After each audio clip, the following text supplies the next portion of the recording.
எல்லாருக்கும் வணக்கம். என்னுடைய ராதா ராமராவ் சேனலுக்கு உங்கள் எல்லாரையும் வெல்கம் பண்ணுறேன். இந்த வீடியோவில் பல்கூச்சம் அதை பற்றி தான் பார்க்க போகிறோம். மிடில் ஏஜில் இருக்கிறவங்க எல்லாருக்குமே இந்த பல்கூச்சம் வரும்.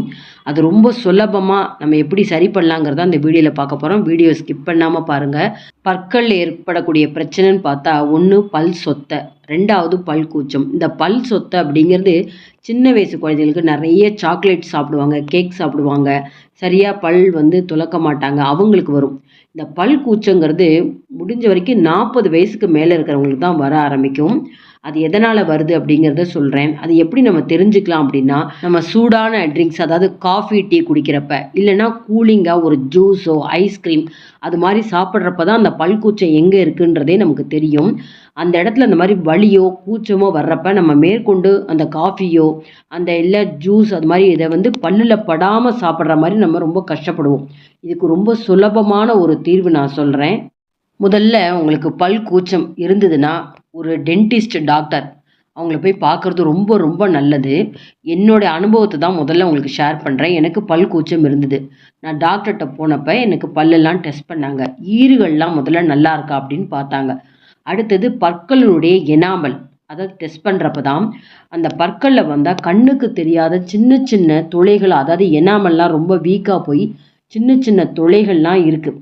அந்த மாதிரி துளைகள் இருக்கிறதுனால தான் நமக்கு அந்த இடத்துல சூடான காஃபி டீயோ இல்லைனா கூலிங்கான ஜூஸ் ஐஸ்கிரீம் அது போய் படுறப்ப ரொம்ப கூச்சம் வருது. பற்களுடைய ஈறுகள் நல்லா இருந்து பற்களில் மட்டும் இந்த மாதிரி சின்ன சின்ன துளைகள் இருந்தால் ரொம்ப சிம்பிளான ஒரு ரெமெடி சொன்னாங்க. ரூட் கனல்லாம் பண்ணணும்னு அவசியமும் இல்லை அப்படின்னு சொன்னாங்க. அதுக்காக எனக்கு ஒரு பேஸ்ட் ப்ரிஸ்கிரைப் பண்ணார். அந்த பேஸ்ட் நம்ம உபயோகப்படுத்துகிறப்ப அந்த பற்களுடைய துளைகள் நாள் ஆக உங்களுக்கு சிமெண்ட் எப்படி பூசுவோமோ அது மாதிரி க்ளோஸ் பண்ணிடுது. அந்த துளைகள்லாம் மூடுறப்ப நம்ம சூடான காஃபி டீ குடித்தாலோ இல்லைனா கூல்ட்ரிங்க்ஸ் ஐஸ்கிரீம் சாப்பிட்டாலோ இந்த பல் கூச்சமே வர்றதில்ல. இதை தொடர்ந்து செய்யணும். முக்கியமாக இதை எப்படி நம்ம பேஸ்ட்டை உபயோகப்படுத்தணுங்கிறதான் அந்த வீடியோவில் சொல்ல போகிறேன். அது மட்டும் இல்லாமல் இது கொஞ்சம் நான் எனக்கு ப்ரிஸ்கிரைப் பண்ண அந்த பேஸ்ட் ரொம்ப காஸ்ட்லியாக இருந்தது. மெடிக்கல் ஷாப்பில் மட்டும்தான் எனக்கு கிடச்சிது. இந்த பல் கூச்சங்கிறது ஒரு முறை நமக்கு வந்துடுத்துனா லைஃப் லாங் வரலும் இந்த பல் கூச்சம் இருந்துகிட்டே தான் இருக்கும்.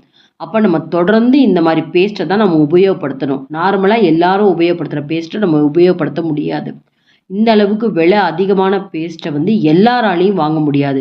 டாக்டர் ப்ரிஸ்கிரைப் பண்ண அந்த பேஸ்ட்டை தான் நான் உபயோகப்படுத்தினேன். பல்கூச்சம் ஒரு வாரத்தில் சரியாக எடுத்து இந்த பேஸ்ட்டு முழுக்க தீர்ற வரைக்கும் நான் உபயோகப்படுத்திட்டு தீர்ந்ததுக்கப்புறம் நிறுத்தினேன் பாருங்கள். திரும்பவும் பல்கூச்சம் வர ஆரம்பிச்சிடுது.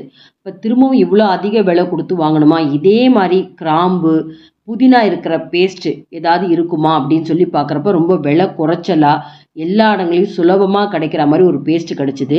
முக்கியமாக பல் கூச்சம் சரியாகிறதுக்கு நீங்கள் எந்த கம்பெனி பேஸ்ட்டு வேணால் உபயோகப்படுத்தலாம். ஆனால் அதை எப்படி நம்ம பல் துலக்கிறதுக்கு உபயோகப்படுத்தணும், அந்த மாதிரி செய்கிறப்ப சீக்கிரம் நமக்கு எப்படி பல் கூச்சம் சரியாகும் அப்படிங்கிறது தான் சொல்ல போகிறேன். இது எனக்கு டாக்டர் சொல்லி கொடுத்த டிப்ஸு. இப்போ பார்த்தீங்கன்னா இப்போ நான் தொடர்ந்து உபயோகப்படுத்தின்னு வர்றது தன்காந்தி பதஞ்சலி கம்பெனியில் கிராம்பும் புதினாவும் இருக்கிற ஆலோவேரா பேஸ்ட். பொதுவாக நீங்கள் எந்த கம்பெனி பேஸ்ட் வாங்கினாலும் ரொம்ப சாஃப்டாக இருக்கணும், ஒரு ஜெல்லி மாதிரி இருக்கணும். அப்போ தான் அது பல்லில் மேற்கொண்டு உங்களுக்கு துளைகள் ஏற்படாமல் இருக்கும். இப்போ இந்த மாதிரி பேஸ்ட்டில் நம்ம கொஞ்சமாக எடுத்துன்னுட்டு எங்கே பல் கூச்சம் இருக்கோ அங்கே மட்டும் இந்த எடுத்துன்னு இருக்கிற அளவுக்கு அப்படியே நம்ம பல்லில் அந்த குறிப்பிட்ட பல்லில் நம்ம அப்ளை பண்ணணும். எடுத்தோடனே நம்ம ப்ரெஷ்ஷில் பேஸ்ட் வச்சு தேய்க்கவே கூடாது. இந்த மாதிரி பல் கூச்சம் இருக்கிற இடத்துல ஓரளவுக்கு நம்ம பேஸ்ட் எடுத்து அப்ளை பண்ணணும். 5லேருந்து 10 நிமிஷம் அது அப்படியே இருக்கணும், போட்டு தேய்க்கவே கூடாது. இந்த பேஸ்ட்டில் இருக்கிற அந்த மருந்து பொருட்கள்லாம் என்ன ஆகும், இந்த பற்களில் இருக்கிற துளைகளை கொஞ்சம் கொஞ்சமாக நமக்கு துளைகளை மூட ஆரம்பிக்கும். அதுக்கப்புறம் ஒரு 10 நிமிஷம் கழிச்சு சாஃப்டான ப்ரெஷ்ஷு, இப்போ நான் கோல்கேட் கம்பெனியில் காமிக்கிறேன், ரொம்ப சாஃப்டாக இருக்கணும், ஹார்டாக இருக்கக்கூடாது அந்த ப்ரெஷ்ஷு. அந்த மாதிரி ப்ரெஷ்ஷில் திரும்பவும் கொஞ்சம் நம்ம பேஸ்ட்டு வச்சு ரொம்ப ஜென்டிலாக பற்களில் ரொம்ப அழுத்தம் கொடுக்காமல் தேய்ச்சிங்கன்னா மீதி இருக்கிற பல்லில் இருக்கிற அந்த எனாமலும் போகாமல் இருக்கும், பற்களில் துளைகள் வராமல் இருக்கும். ரத்தம் வர அளவுக்குலாம் நம்ம பற்களை போட்டு ரொம்ப அழுத்தம் கொடுத்து தேய்க்கக்கூடாது.